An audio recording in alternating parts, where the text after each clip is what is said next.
Great. So this session, we have, I just give me a minute. We initially had five papers in this sessions.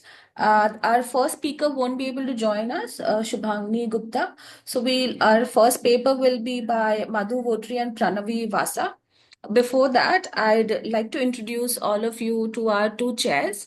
Our chairs today are Dr. Molly Kaushal and Dr. Niyati Jigyasu.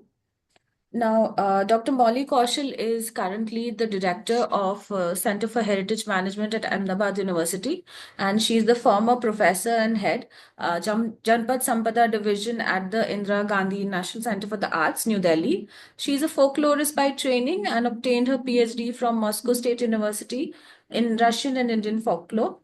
Before joining Ahmedabad University, she was the mission director for the National Mission for Cultural Mapping, Ministry of Culture, Government of India, housed at IGNCA.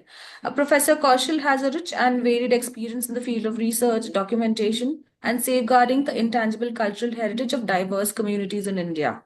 During her career spanning more than 30 years, she initiated several research initiatives, conceptualized and supervised many field studies, surveys, and research projects at the IGNCA, and was the principal investigator and project head, Living Traditions of the Ramayana and Mahabharata, an area where she has made significant contribution, building up a massive audiovisual archive, bringing out translations and publications, and creating a platform for a dialogue between the artists and the scholars. Uh, Dr. Niyati Jigyasu is an academic with more than 22 years of experience at various institutions in India and abroad. Her doctoral research examines the interlinkages and intersections between tangible and intangible attributes in historic areas. Her co-edited book with Dr. Anjali Sharma, Intangible Cultural Heritage for Sustainable Conservation of Historic Towns in Asia, is being published by Springer and will be out in December 2024. She is an expert member of the International Committee of Cities, Towns and Villages, ICOMOS, and coordinator for the National Committee, ICOMOS India. I welcome all of you, and we can start with Dr. Vottery's paper. Dr. Vottery, would you prefer to share your presentation or should I be doing it?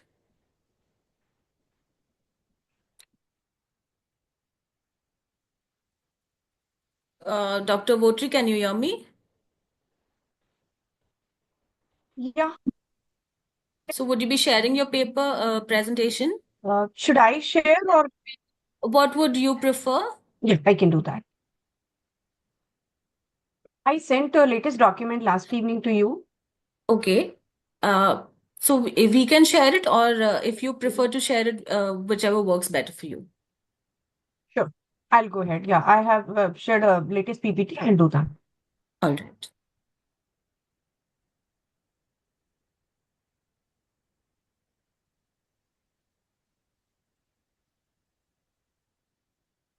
Is it visible? Yes, it is. Yes. So, namaste. Welcome to Telangana. This is architect Madhu and my student Pranavi Vasa from Ashoka School of Planning and Architecture. We are here to take you to a virtual journey of different parts of Telangana where we will show you our focus is Kakatiya Heritage. I know our time limit is 10 minutes, so I think I will speak for 7 minutes. 2 to 3 minutes Pranavi can take. And if you are off board, please let us know. So the drawings what you are seeing on the Just screen a are small basically done.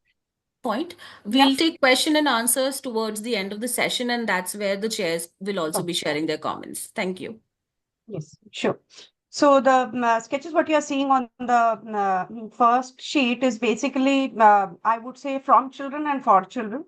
The drawing to the left are done for children and the drawing to the right hand side are done by children.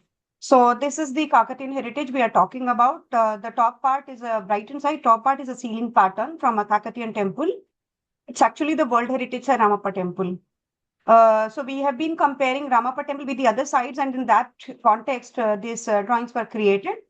Bottom one is, of course, Ramappa temple inscription, which talks about when you say the universal human values. So actually, the talk is all about the universal values. I mean, the inscription is about that. Let's say 700 years back also people could think about it.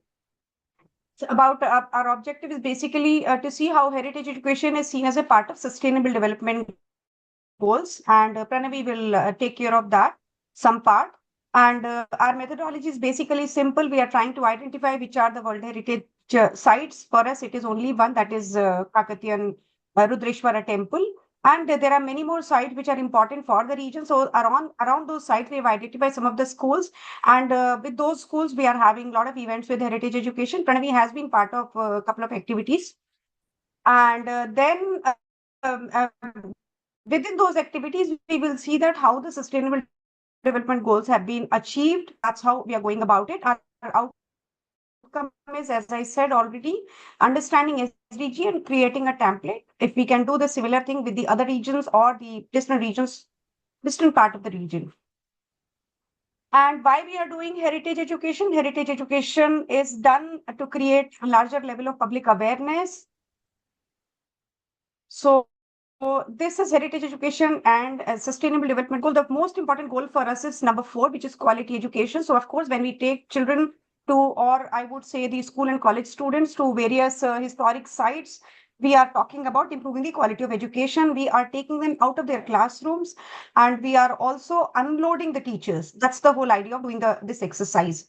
And then I would say from my practical experience, starting from architecture students to grade 2 students, the minute you say that you're going out, the joy is seen on their face.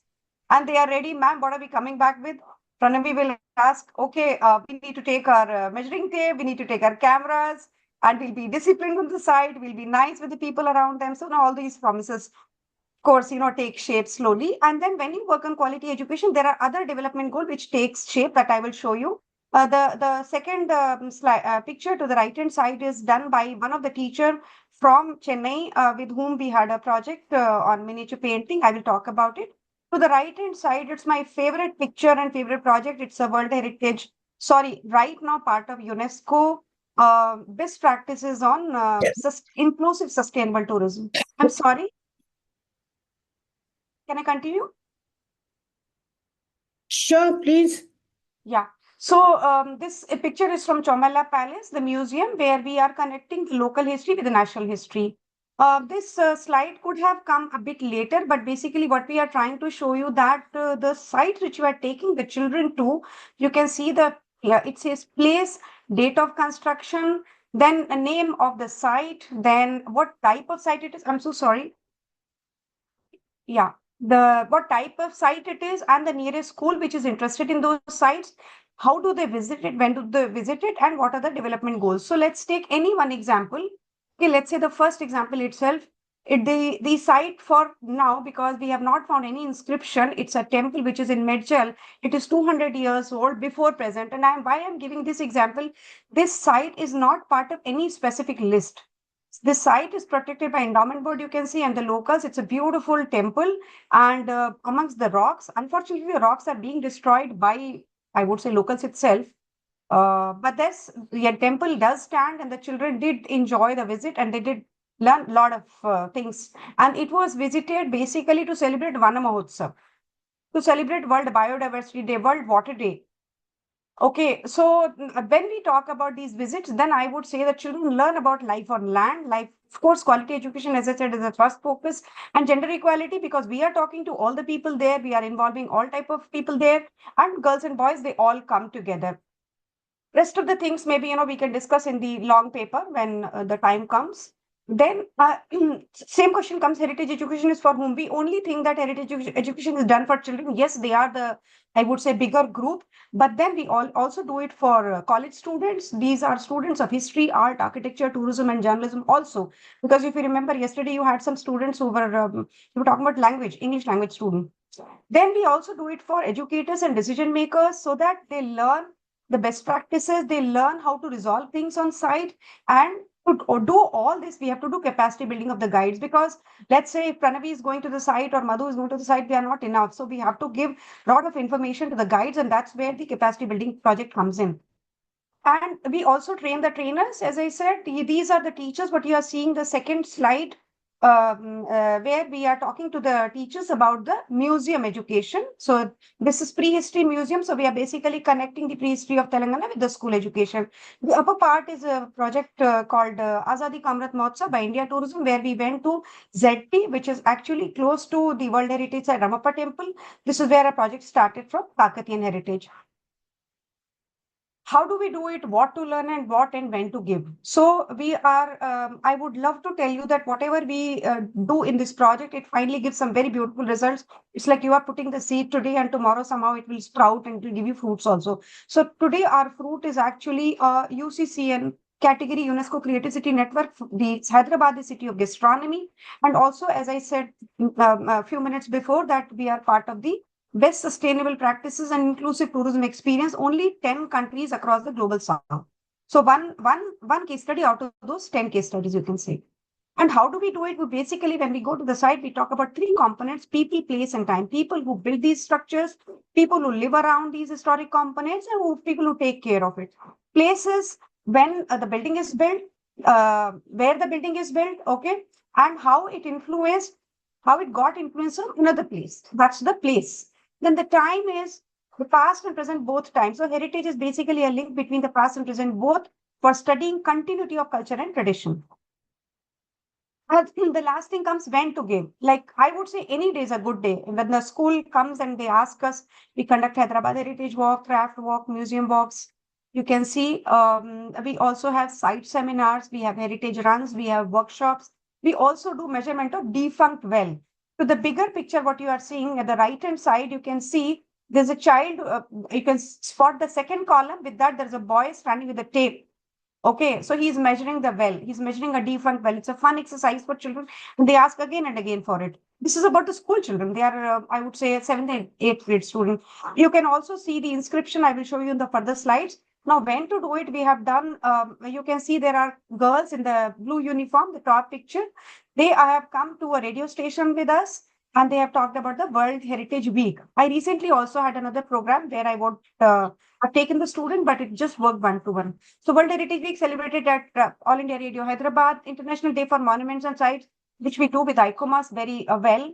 In fact, the right-hand side picture is from the ICOMAS project only. World Water Day at a Stepwell, World Tourism Day, of course, at any tourism site, International Heritage Day, at any heritage site, UN Children's Day. This is very, very important. India celebrates their Children's Day on 14th November, but UN Children's Day is actually on 20th November. So we recently celebrated UN Children's Day with school children of 9th and 10th grade. World Biodiversity Day, in any jungle, lake or park, we do it within our own community. And Van Mahotsav, as I already told you, Sunflower Vedic School has done Van Mahotsav by planting some of the trees during the monsoon. I would like to show you a couple of more pictures. Right hand side, we have a picture from the world's only frog temple, where we had a couple of colleges, architecture colleges coming together, and their students participated in a site seminar.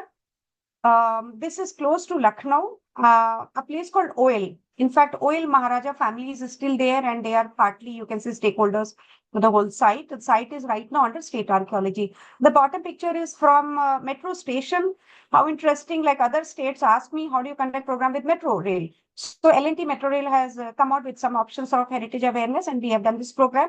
We have done it on, you can say, Musi River. That's why World Water Day and World Biodiversity Day, Wildlife Day, they came together, and these children are from one of the local schools. Now I come to the last part. Pranavi, would you like to talk about this? Yes, ma'am. So, good morning, everyone. I'm Pranavi Vasa, and I want to talk about this particular case of Kakatiya Heritage, which is the Chaya Someshwara Temple. So, I've been to this temple when I was in my first year, and for a heritage walk with my professor, architect Madhu Vottery ma'am. And I have to say this Chaya Someshwara Devalayam is a site to learn archaeoastronomy. So this temple is also known as the Trikutalayam, where we enter this temple from the south, and in the west you see the idol of Lord Shiva, and then in the north there is Vasudeva, and in the east there is Surya. So the speciality of this temple is there's always a shadow of a pillar on Lord Shiva. And in the in the right, you can see that this is a carving detail of a temple, and down there's an inscription. You can see sun and moon in the inscriptions also. Ma'am, next slide. Yeah, I would like to say that the picture at the bottom inscription is done by a first year student when we recently went. Dashdeep had done this. And to the right hand side, Pranavi wanted to talk about this. These are 7 horses, and Aruna is riding he's actually the Sarathi of Lord Surya. So this is from another temple, and the picture from inside this temple, they are similar. That's why I put this picture. Both are Kakatiyan period. I'm not able to move to the next slide. Yeah. So here there's a 3D model of the Chaya Someshwara temple.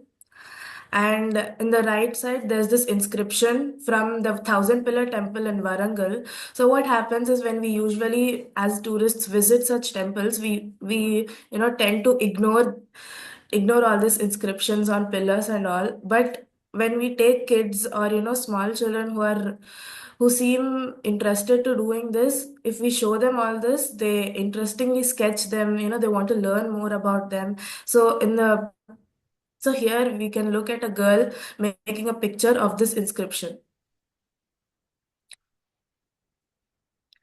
And this is about the agencies in our heritage education. So there are national agencies, that is UNESCO, ICOMOS, National ICOMOS India, and then we have the national agencies that are ASI, CCRT, and INTACH with regional chapters. And in regional, we have Tamil Heritage Trust, Reach Heritage India Foundation, Atulya Varso, Bhavnagar Heritage.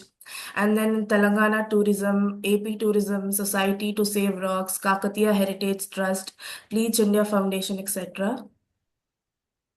These are some of them which you could get immediately, but of course, there's a larger picture beyond this. And to the right hand side, I would like to show you, this is actually an artist, very famous artist from Tamil Nadu. And he's been gifted the book done by me on miniature painting. So I call it art meeting art. And the artwork, what you're seeing on top part of the picture, right hand side, is done by him. So, yeah. Then, Pranavi, would you like to say Yes, thanks to them? and I would really like to thank Dr. Shivanagi Reddy, Pleach India Foundation, Dr. Padmanabham, Heritage Telangana, ICOMOS India, Dr. Satyanarayan D, Tribal Museum Hyderabad, Engineer Dilip Changakoti, Guwahati, ICOMOS ICTC, Sri GSV Suryanarayana Murthy, ICOMOS India. And I would also like to thank all of you for giving us this wonderful opportunity to be presenting our work here. Thank you. Thank you, Madhu and Pranavi. Could you please stop screen share? Yes, ma'am.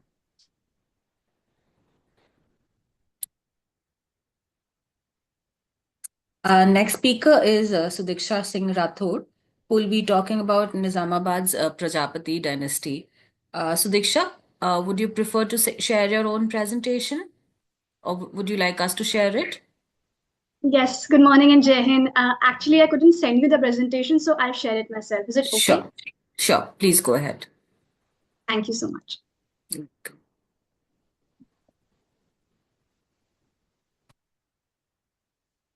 Can you please let me know whether it's visible or not? Yes, we can see it. Okay, thank you so much. So good morning and Jai Hind, esteemed professor and fellow participants, and also to the moderators.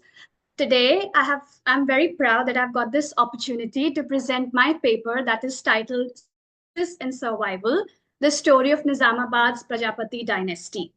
I am Sudiksha Singh Rathore from Kirori College, University of Delhi. So the objective of my paper and of my presentation is to talk about the prestigious geographical indication that has been provided to Nizamabad's iconic black pottery and the contemporary challenges that the people and their craft face today. The focus will be to explore the intersection of technology and the role of digital media in both making and breaking their community. The question which we will address is that can a GI tag alone preserve Nizamabad's black pottery, or do the artisans need more intervention from the side of people in power? I'll be progressing by analyzing the socio-economic challenges and proposing possible solutions that can be offered in this case. Beginning with the glorious history of Nizamabad's black pottery, the origin are not singular. When we talk about their origin, there are many plausible explanations. One of them that I found on major sites and while exploring was that it is mentioned some people back in the medieval India, they were being brought from Kutch, Gujarat to practice their craft in the areas surrounding Nizamabad. And in due course of time, they developed their own distinctive form of art.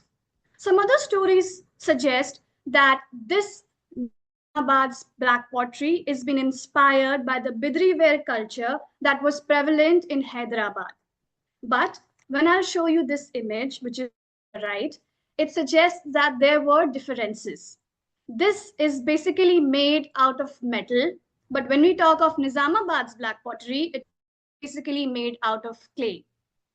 Moving ahead, they had a legacy that was being followed. They faced challenges and worked to preserve their culture. But in today's world, in the world which is infused with digital market and middlemen, it has become tougher for them to survive. I'll be presenting three basic challenges that they face. The first is of digital divide.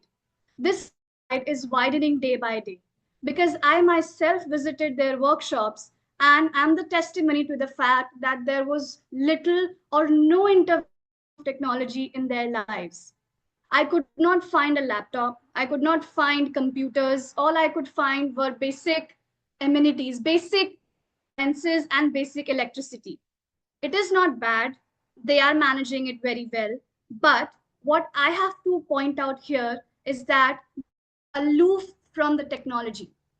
They stay away from digital market, which in turn is not benefiting them at all. And moving on to the second point, it is only and only benefiting the middlemen, the people who monetize their craft online and make a substantial profit.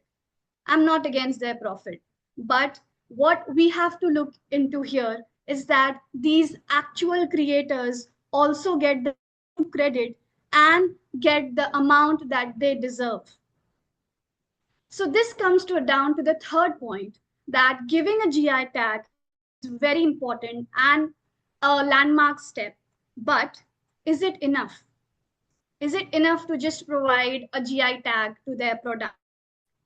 Now I'll share with you some examples that I found across the web. This is the first example of a store called My Store, where they are selling these two tea light holder set. It's a pack of two Nizamabad black pottery set, and it is priced at 40 rupees. I know this because I have been myself to their workshops. I know because I've seen their work. There, if you will go and purchase it, then you will realize that there is a huge difference between the amount they will sell you at and the amount that is mentioned over here. And the sad part is that this margin, this difference in amount is not being given to them. They are mostly unaware that their craft, their hard work is being priced so high in the markets and they are not able to get paid for it. I'll show you an example. That is of Amazon. I searched it on Amazon as well. And this was a pot which was being sold for rupees 799. And you can see the size is relatively very small. Even this, if you will go at their stores, at their workshop, you will find it being sold at a cheaper price. So what I want to point out of these two examples is that their value is too much in the market and it's good for them. But are they aware about it? That is my question, that are the actual creators aware about the profits the middlemen are making on their products? And the root cause of all this is that they are not connected to the digital world. I asked them about the person that you can see in this image to the right. He's the actual person. I photographed him on his workshop. He was working when I was talking to him. He's the head of the Prajapati family, the Prajapati community that has been living there and making these pots since generations. I asked him about his educational qualification, and he said that he is a 12th pass out. And the tone in which he was speaking made me realize that he's the one who has most of education out of all the other people working there.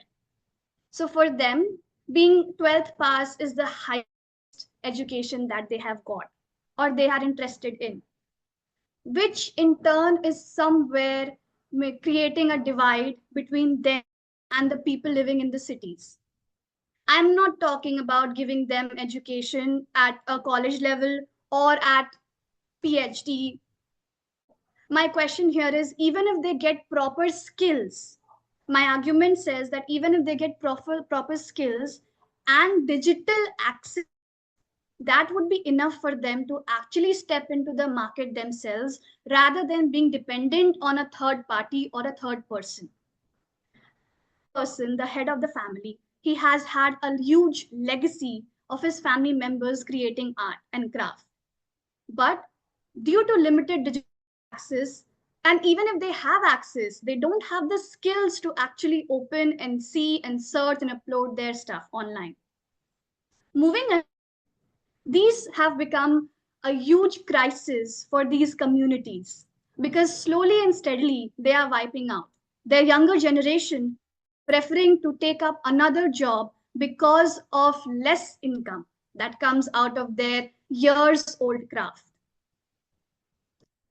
Profit that comes is being taken up by the middlemen, and these people who are the actual people who work hard through their workshops, they spend their days, they are not able to benefit equally. So what I want to recommend through my presentation and my paper is that there can be more access and more feasibility in terms of providing digital literacy programs to all these people who are in those workshops. We can start by simply introducing them to websites, to global market, to e-commerce websites, finding their own company online, and stuff like that. The second thing that I'd suggest that we can help them with infrastructural support. When I went over there, there was no air conditioner or there were no LED bulbs. That is not the point. The point is that they prefer to stay from the technology. But at some point, we have to introduce it so that they can also benefit. Not about air conditioners, but about maybe laptops, maybe other accessible devices that can help them connect with the world. We can also suggest them to go for cooperative marketing and form cooperatives so that they are able to bargain with these middlemen. These are some of the recommendations that I have mentioned in my paper. Including my paper and my presentation, I'd suggest that preserving this cultural heritage means preserving the people because it is the community who is creating this craft. So we should take care that these community, the Prajapatis, they find space to breathe and find a place to compete in the market. And their hard work is being paid off so that their younger generations could continue their legacy. With this, I'd end my presentation. Thank you and Jai Hind. Thank you, Sudiksha. Could you please stop your screen share? Our next paper is on Kondapalli toys, which is being presented by Gomathi, Gowda, and G. Lenin Babu. Gomathi and Lenin, are both of you here? Yes, we are here. And could you please share your presentation? Yeah, we are doing it. Thank you.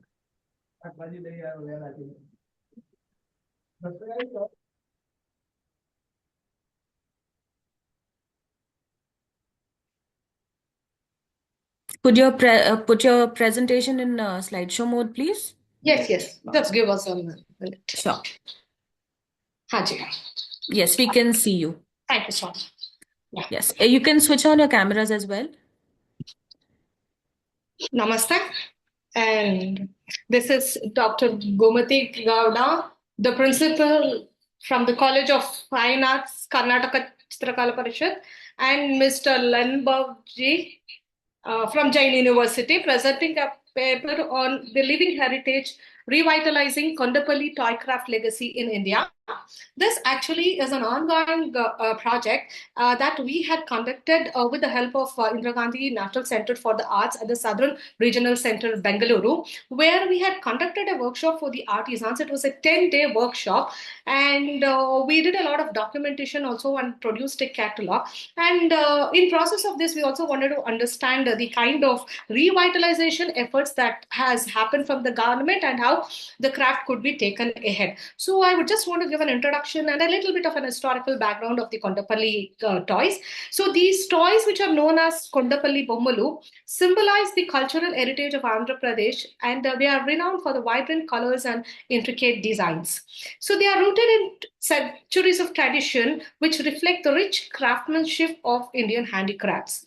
The Kondapalli artisans are also known as the Arya Kshatriyas, and they trace their lineage to Mukta Rishi, a legendary figure believed to have received divine artistic skills from Lord Shiva. Their 400-year-old craft originated in the Kondapalli village, which is 25 kilometers from Vijayawada.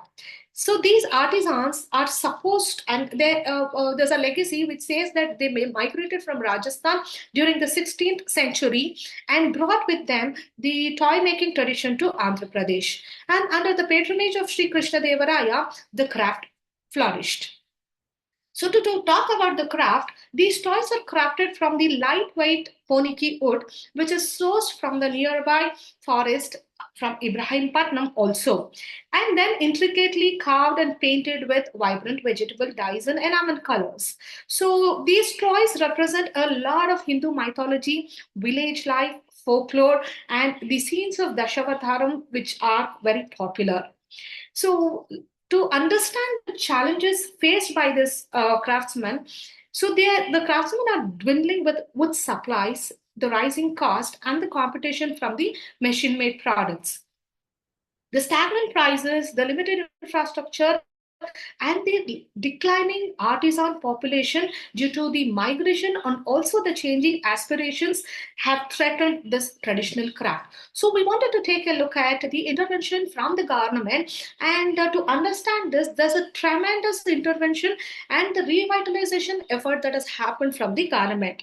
So to begin with, this preservation has gained momentum through government-led initiatives and many interventions, notable of which is this Spurti, the scheme of fund for regeneration of traditional industries from the support of National Institute of Micro, Small and Medium Enterprises, the NIMSME, which were instrumental in addressing the challenges faced by these artisans.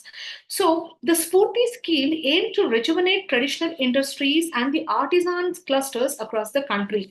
So under this scheme, if at all, we need to understand what were the interventions that were given to the artisans.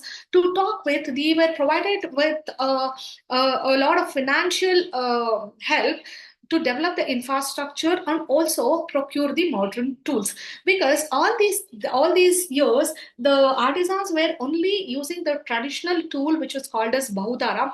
That with that particular tool, the entire craft, the one that you see over here on our picture, is produced beautifully. So the government thought that the artisans could also, have a tool intervention. So they also financed to procure modern tools and also the modern facility, the production facilities which were enhanced.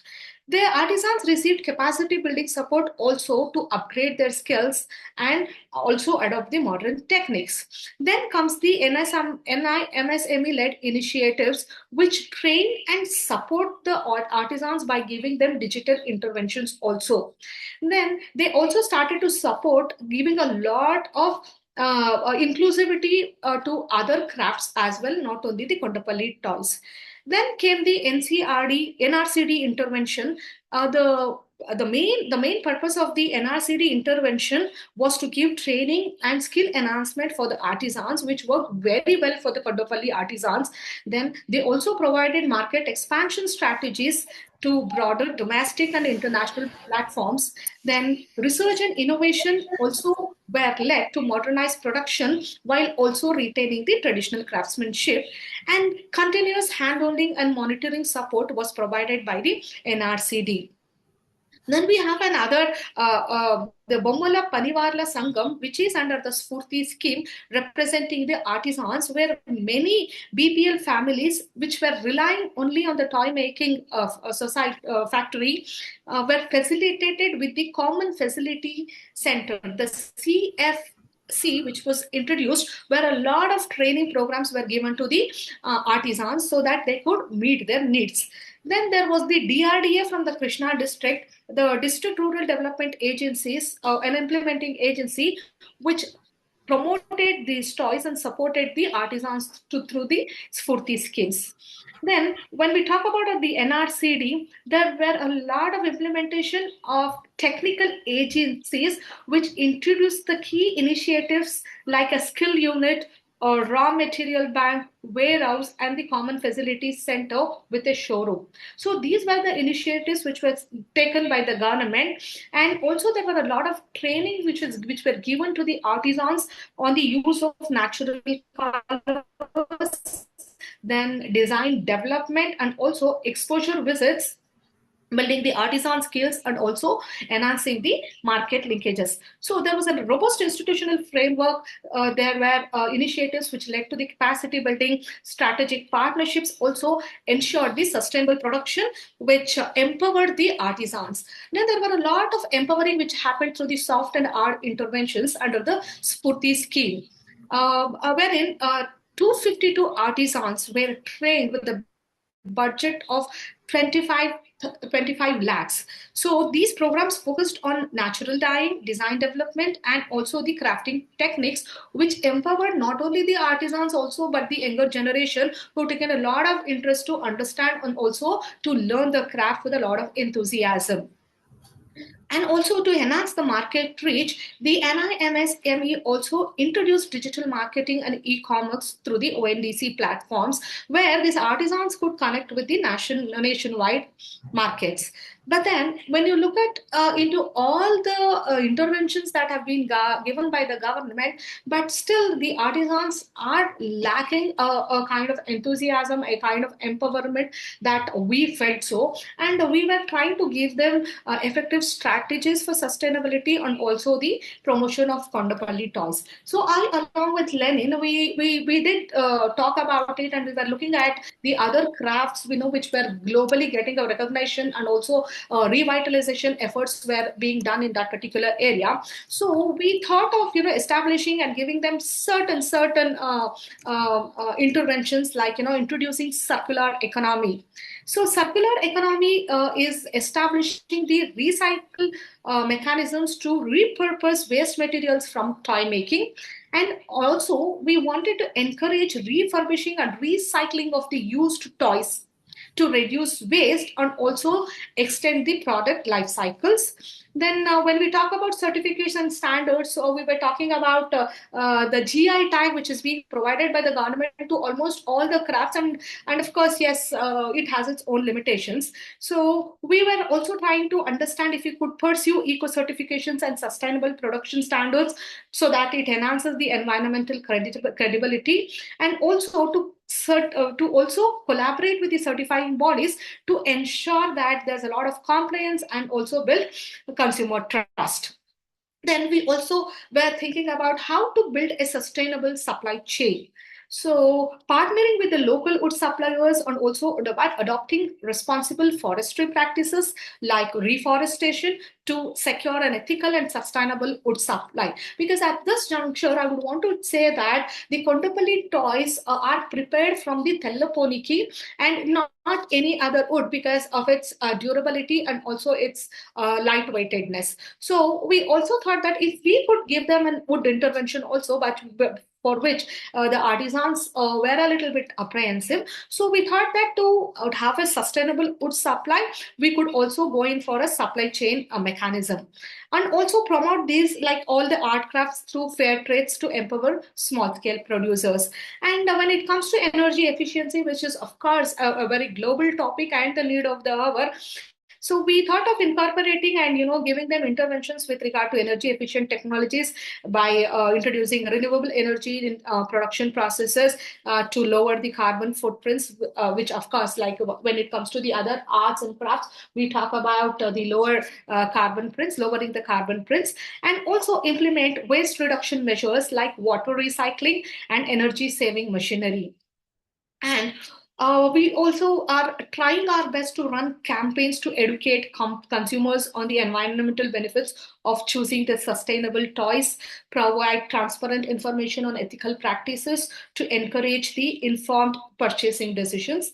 Then after all these things, we being the artist, we were also sitting how we could enhance the saleability of the product. And we also thought of something called as a product designers, because Lenin here is a product designers. So he was also like concentrating on the concept of packaging. So we came up with the concept of green packaging, where we could use eco-friendly materials like recycled cardboard or biodegradable options, which we have for packaging. So for now, these are the strategies that we are thinking that we could go and sit with the artisans and have a talk with them and comprehend the situation and probably give them these solutions. So by integrating these strategies, we would want to strengthen the Kondapalli wooden toy industry apart from the government interventions that are necessary. So this I would like to end my presentation to say that by saying that to secure and the future of traditional crafts like Kondapalli toys, we need continued support and innovations which are essentials. And by leveraging expertise and resources, we can celebrate and sustain India's cultural richness. Thank you. Thank you so much. Thank you very much, Gomathi ji and Mr. Babu. Our next paper is a study of the Pallathur village in Chettinadu by Emie B. Fair and Salabha TG. Again, could you please share your presentation? Emie, Hello. Salabha? Yes. Hello. Yeah. Hello. Hello. Yes. Can you hear us? Yes, I'm audible, right? Yes. Yeah. Just.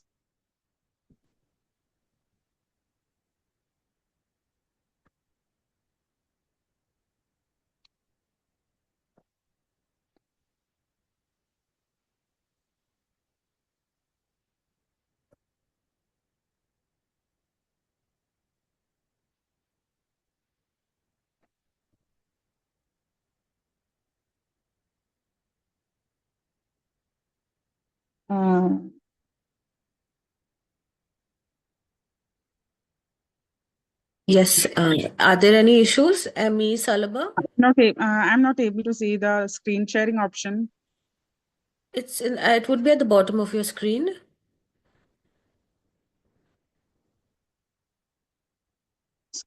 Sure.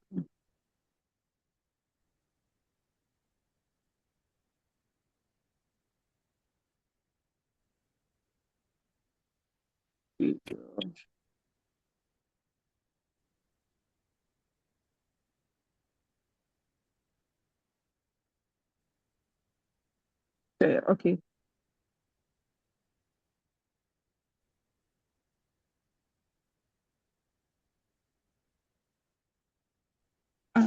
Is it visible now?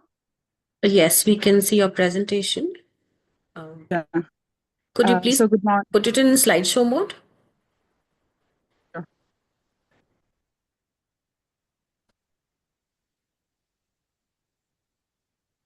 Okay. Yeah, thank you. I hope it is visible. Yes, we can So see good it morning. clearly. So good morning. Myself, Emie B. Fair, and the co-author of the paper is Salabha TJ. We both are academicians from IAS College of Architecture, Kerala. The title of the paper is Exploring the Role of Communities in Shaping Cultural Identities of the Settlements. a study of Pallathur village in Chettinadu. We got an opportunity to conduct a rural study with our 2020 batch students at Pallathur. So the data is shown and showed in PPT as well as on the and also based on the interviews and literature studies we have conducted. This is how I'm just giving a. This is how I have structured. We have structured the study. I will be giving a small introduction to the topic. Then we'll be moving on to the detailed study of different layers like history, demography, ecology, rural morphology, and other cultural attributes. Then we'll be concluding the study. An introduction about the Chettinadu region. Chettinadu is a very which consisting of an area of 1,550 square kilometer, predominantly occupied by the Chettiar community, a sub-community, which they consist of many sub-communities also. In villages, then it shrink to 73 right now. There another in Chettiar community there is another sub-community who Natekote Chettiars. They are into trading, banking. In generally, they are highly educated people who have economy of Tamil Nadu. Coming on to the origin and migration history of Natekote Chettiars to present day. Natekote Chettiars are also called as Nagar. They initially their first settlement was at near Kanchipuram, almost close to. So due to some, they were into salt business. Then they expanded their activities to trading of precious stone also. But due to some natural disaster, most possibly earthquake or tsunami, they shifted from there to Kanchipuram. And at Kanchipuram also, they continued their trade activities. But due to some political conflicts with the then King Prataparaja, and they faced some economical instability. So from there, they moved to Kaveri Pupattanam. Kaveri Pupattanam is a very strategical location, which is also called as Pumpuhar, which was a port city of Chola Kingdom. From there, they initiated the maritime trade activities. From there onwards, we can see all Chettinadu villages are following this gridiron pattern in their planning. Later, again, there also they face some coastal flood issues. Then, due to that, they were forced to move to the Pandya Kingdom territory, which is called as Chettinadu now. And the Pandya Kingdom also, the Pandya King also invited them to migrate to their present due to their trade activities and all. And the spread of community initially they settled at Ilayathankudi district, Ilayathankudi village. Temple around the temple. Initially, the 4 villages came up. Later, all are sub-community based temples. They are called. Later, based on these temples, more number of settlements came up. The villages got established. Emily, your voice is breaking occasionally. Could you please check your audio?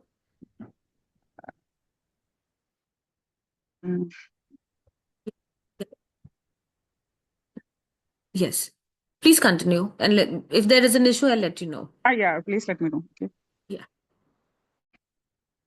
Yeah. So the about now coming to the Pallathur village. Pallathur village is Pallathur village is having an area of 7 square kilometers. In the northern direction, we can see two other Chettinadu villages also, the Kanadukathan and Kottamangalam. All are looking similar, but there is the Pallathur is showing some distinctive features, like it is having an slope of north to south direction in the direction of north to south, and also the gridiron pattern of road, and also abundant number of water bodies, which is exclusive in case of Pallathur. Due to those reasons, Pallathur is really different from other Chettinadu villages. Particularly, Pallathur is talking about boundaries of Pallathur. In northern direction, Pallathur is having barren land, basically, and in western direction also, Pallathur is having barren. direction, Pallathur is having a large wetland kind of water body called Pallathur Conway. Of this Pallathur Conway, they are having paddy fields, and in social forest. Social forest are nothing but it's a is mostly predominantly depending for the fuel woods. Have a social forest stretch on the west eastern direction. So that's the Pallathur. Coming to the demographical aspects, they are having 15 wards and they are having a population of 9,580. Coming to the statistics of the population, in 15 wards, the population is distributed in a very different way.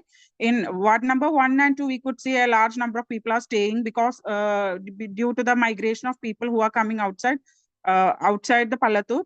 And they are having some affordable housing facilities in the northern side. So the people who are migrating to Pallathur are basically laborers who are into the daily wage occupation. So the people who are migrated are mostly moving to Ward 1 and 2. And in central zone, basically the central area is composed of people. We could see a sharp decline in population because of the outmigration of and particularly the younger crowd is moving. From the statistical data we understand residents are not are coming under the non-working category. Percentage of the population is above 45 or older. So from that of younger individual is really happening in the case of Chettiar. Population has increased. Actually, the number of Chettiar. So what happened in the case of Pallathur?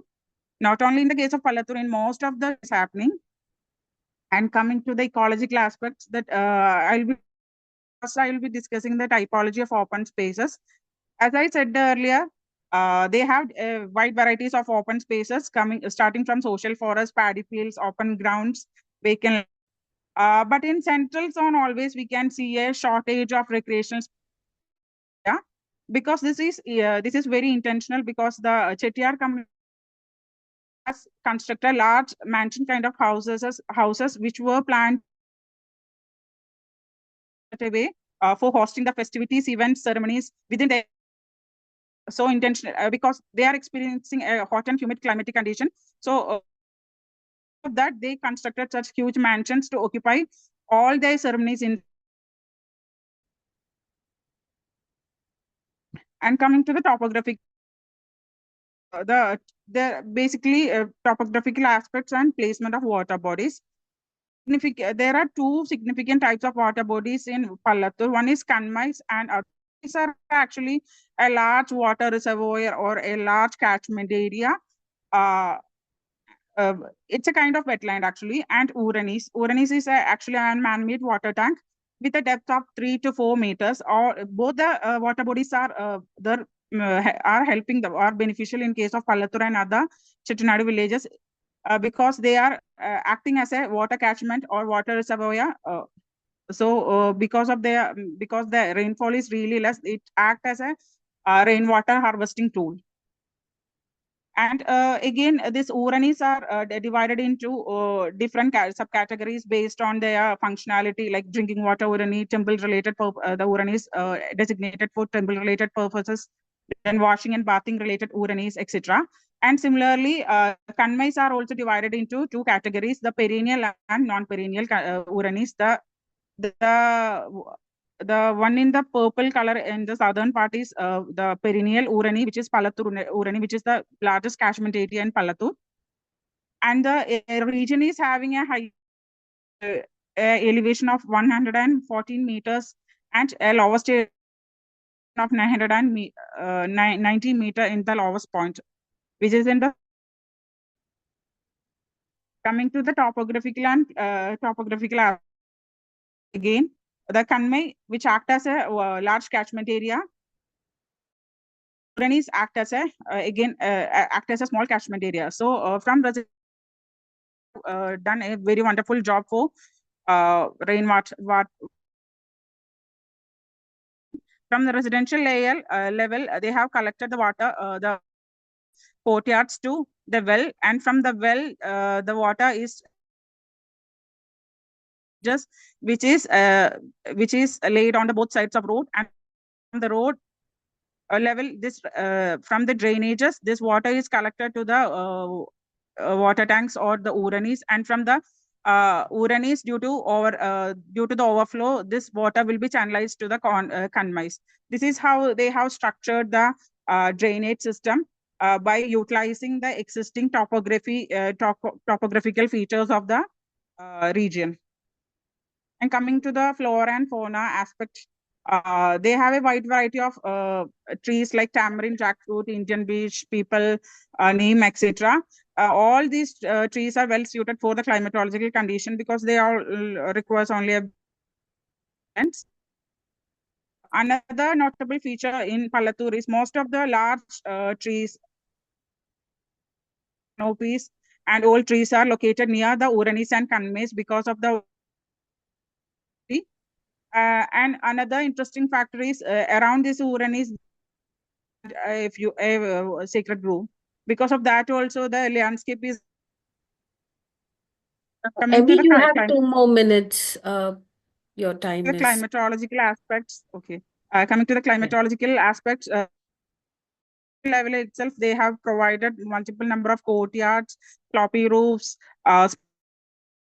in order to adapt to the particular climatic condition, which is the rural morphology aspect. Coming to the rural morphology aspect, most of the residences are most of the built use 56.9% of the built use is comprised of residential buildings, and in that in the northern region we could see houses with low-rise buildings, and in the central region we could see the houses with G+2 height, which are predominantly the residences of mansion houses of Chettiars.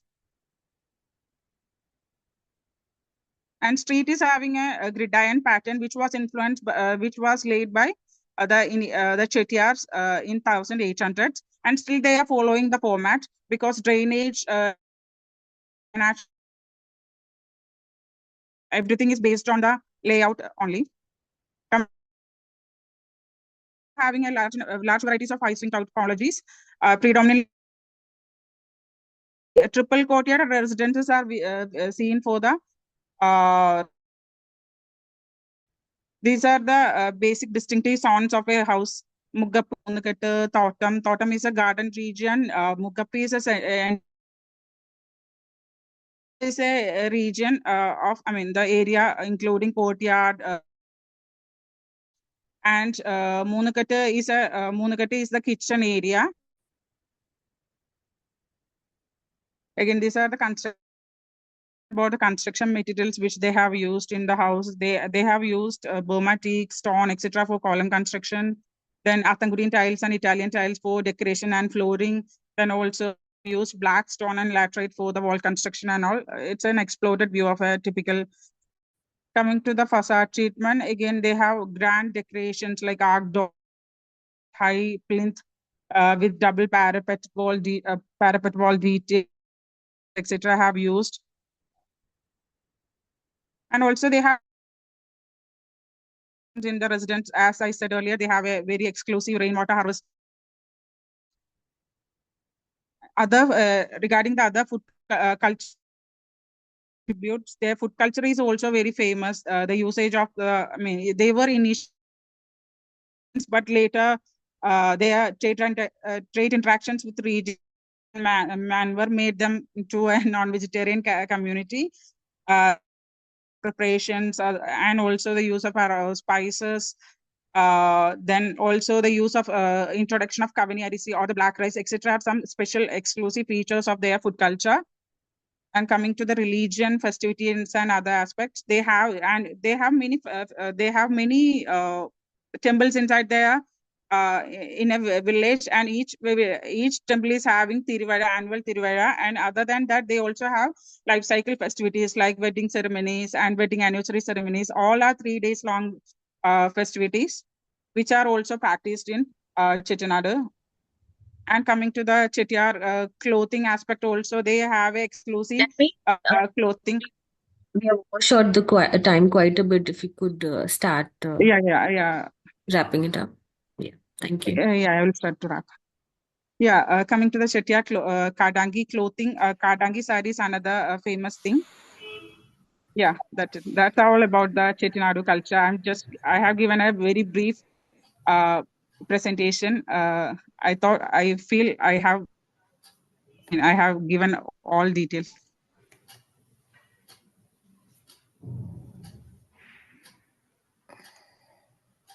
Thank you very much, Emie.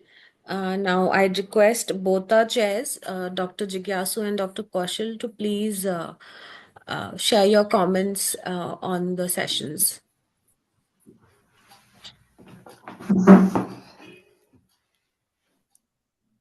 So you want me to go first? Sure, Would you ma'am. like to go?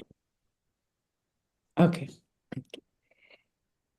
So very interesting presentations. I'll start with the last one and go on to the others. It's a good ethnographic study in the sense that we get to know in details. I was also looking forward actually when you were coming towards conclusion, and I wish you'd given a little more time for that, is to really, would you like to look at this in terms of any kind of a, model village that you think can be emulated? What does it support? How does it support really in terms of, whatever climate changes are happening, what's happening to the Ornis, for example, or the Kalamais, if I'm right in naming these two water bodies, the architecture, how does it support the ecology? I mean, this kind of relationship, I think in many ways would have helped us to understand how to contextualize this ethnography study. The ethnography in itself is wonderful, but probably you need to look beyond it when you're thinking in terms of, within a certain context of conservation, what is happening, what is changing, what are the ideal ways, how to proceed forward. So that aspect, maybe when you finalize, your paper, you'd like to that how is this village and its social order or its social structure or its build structure or its ecology, how does it add to our understanding of what we can do in terms of uplifting other such spaces. uh, then I think the next before this was the presentation. Just a minute, just give me a minute.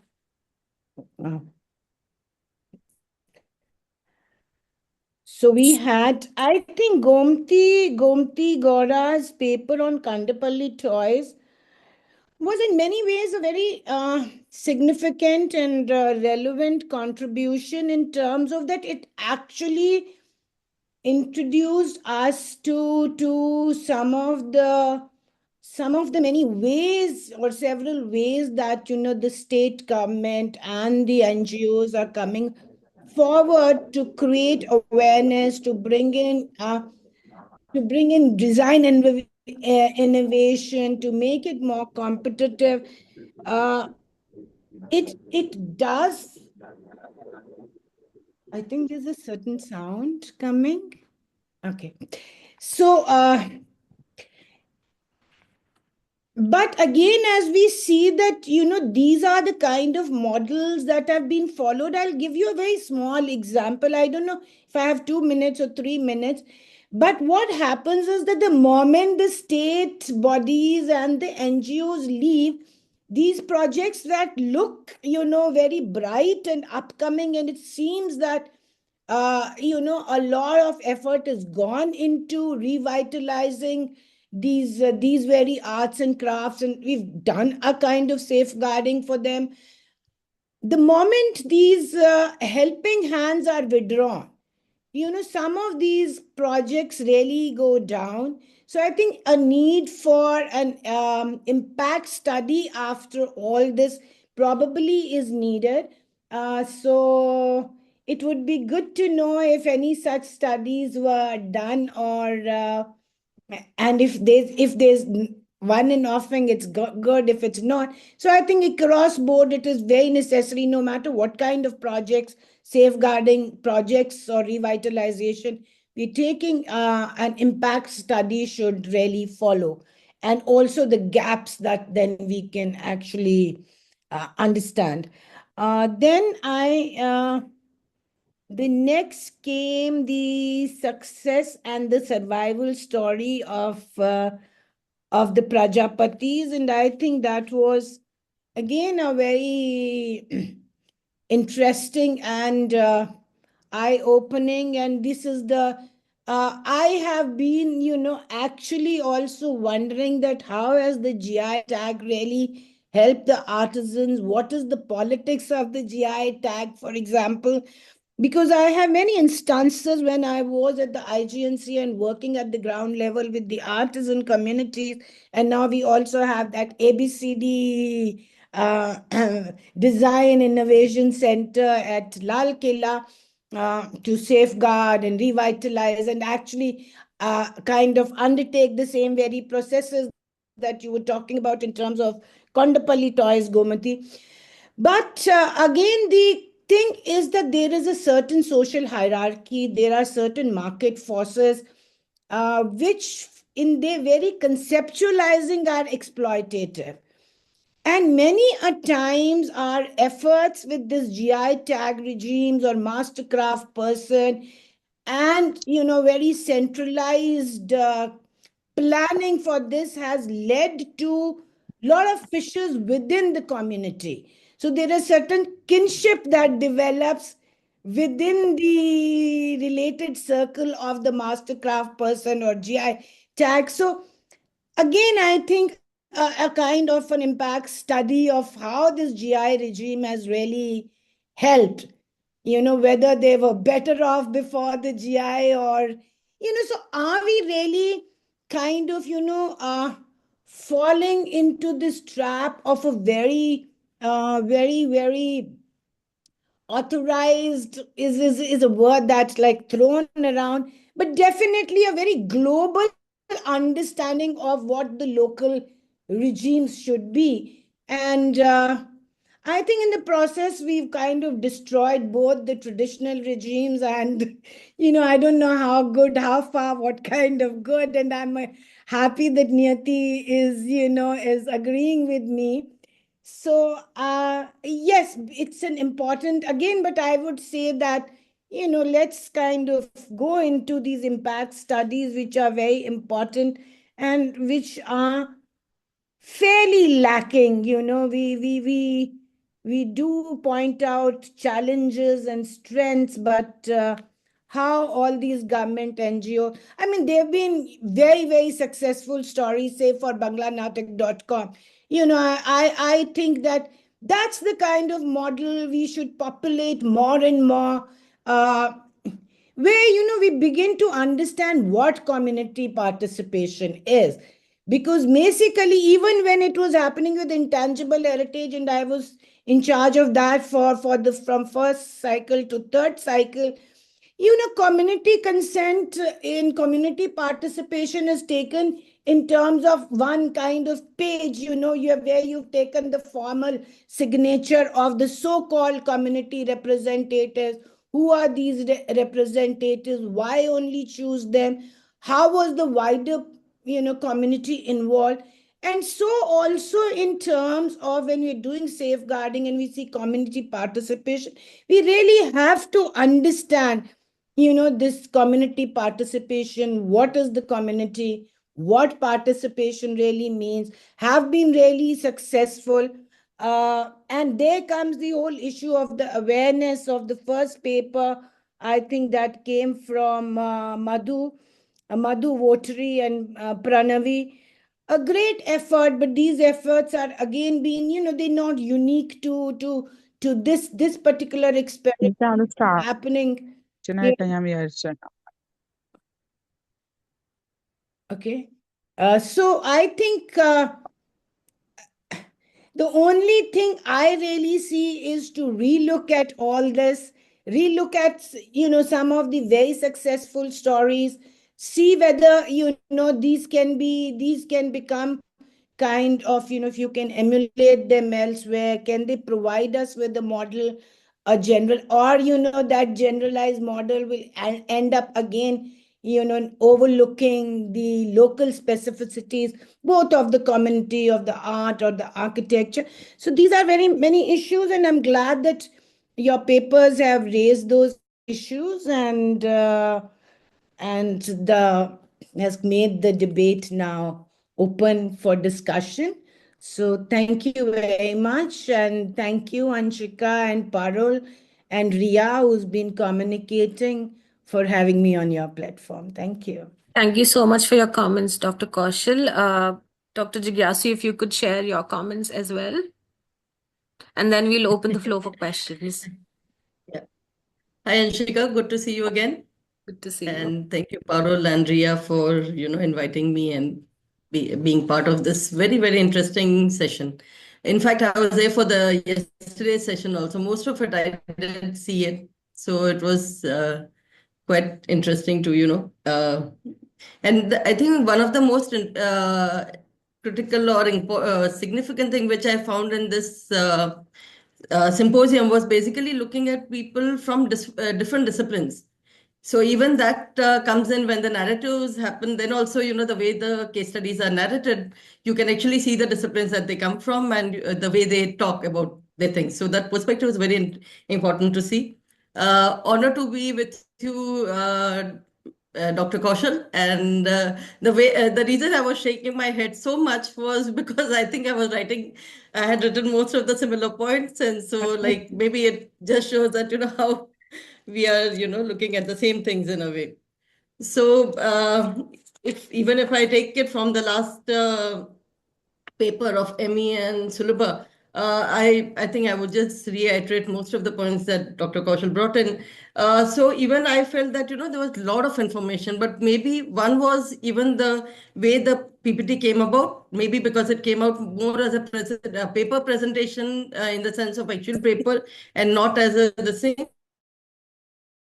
Because even if I look at water bodies or areas, I would have, like to see more of the characteristics. Dr. Kaushal was saying that activity mapping have actually helped us a lot to actually bring this, the aim that you talked about, the objective that you said, that linking the role of community to cultural identities would have been more clear, that we were not able to see it. We could see more of a documentation as such for that. But which was, of course, it was quite a lot, and congrats for that also. The second and the third, both where we talk about the GI tagging. I think this is one question which I have also been asking a long time, that, whether it actually helps also, and how much does it help? Because do we actually have anything which shows the impact of, whether GI tagging, before GI tagging and after GI tagging? So when Gomathi ji and Babu, they talked about, a lot of their suggestions and things that they were going to bring into place. That was also where my question was, that did their suggestions come from any impact studies? So was it a result of any study that has been done which actually showed that, all these interventions, which is actually very good, that so many agencies came in and you have so many different ways, and it definitely helps to some extent.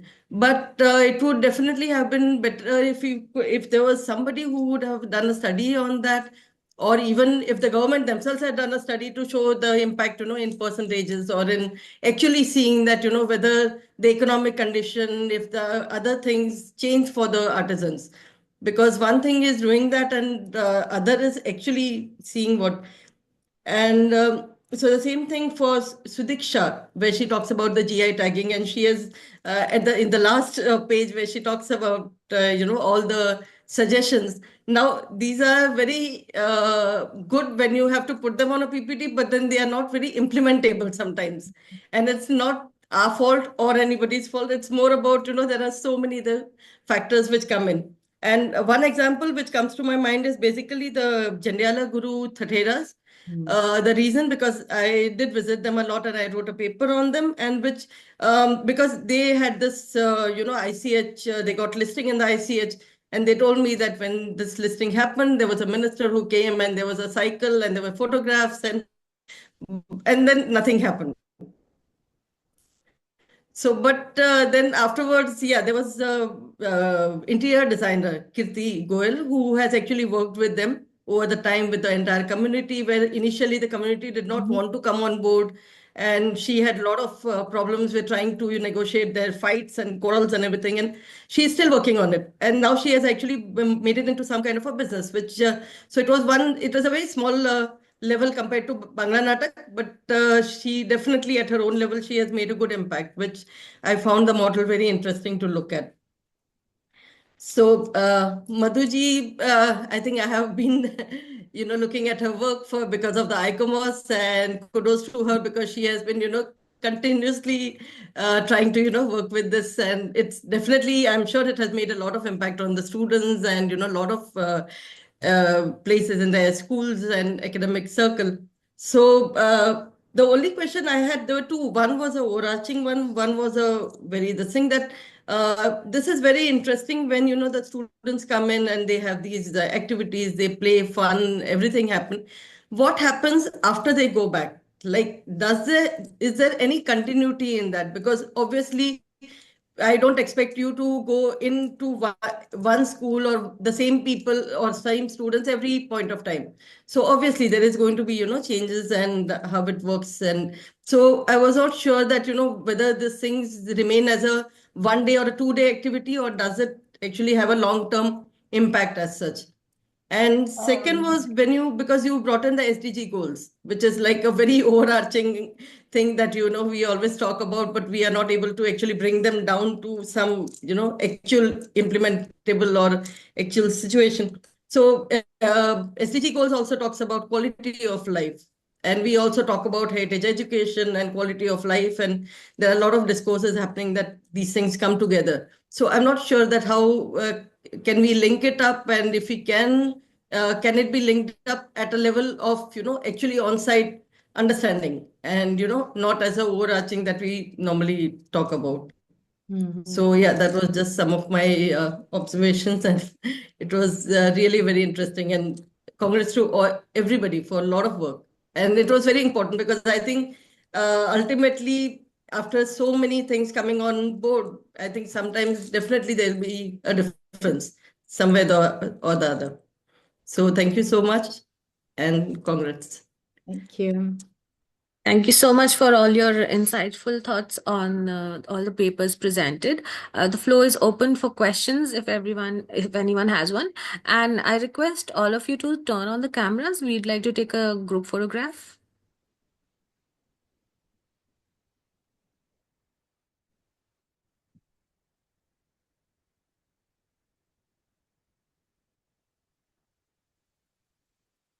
Are there any questions? I would like to answer the points Dr. Niyati has raised. So, Dr. Niyati, I can break it into three levels for the first question. When you talked about whether the students, really take it forward and how do you go back to school? I do go back to school. That's there, but may not be always for the same batch, for the same teachers, for the same group of students whom I have seen. In fact, it happened recently. So I brought up this book on miniature painting where we had conducted, I was talking about the Children's Day, UN Children's Day. So what happened? The principal asked me for 14 November. So, okay, keep the politics on one side. I was not available on 14 November. So I gave her this idea, why don't you celebrate UN Children's Day? Okay, it is apolitical. So the school owner was very happy, and then I happened to meet the same children whom I have met earlier at Ramalingeshwara temple, and I could see the joy. This time, each and every student want me to say hello, wish me in person. And now I come to the student level. So I have seen students who have grown over a period of time with these activities. Some of them are already into architecture and interiors. Of course, not because of me. I would say it's all because of their parents, their school, their own interest. But somewhere I would say, even if I put a seed, Absolutely. or I have done pruning, I have watered the plant, I believe it makes sense. So this is what we are all looking up to. I also remember one event years back, like when I just started my, you can say, heritage education interest. I met a child on the road. He practically came and hugged me. Ma'am, do you remember you met me in Salabha Museum? And this was a meeting with 200 children. Imagine nobody would remember 200 children, even one student's face. So he said, you must be remembering. So like that, now it is, honestly speaking, it's become more frequent where the people come back to the event on and off. They would remember me talking on phone. So, of course, Dr. Niyati, we can't change the whole world in one go. But yes, sustainable development goals are connected to heritage education and culture per se. Yesterday, we had a long discussion. Professor Ejiki Menon started. And I also would like to say that for the first time, I saw INTACH Charter. It has so much of richness. It has so much of Indianness, which is missing in the other charters. Like we as educators, we also teach Venice Charter, Athens Charter. But I really feel that, INTACH Charter is something which can be used by Indians.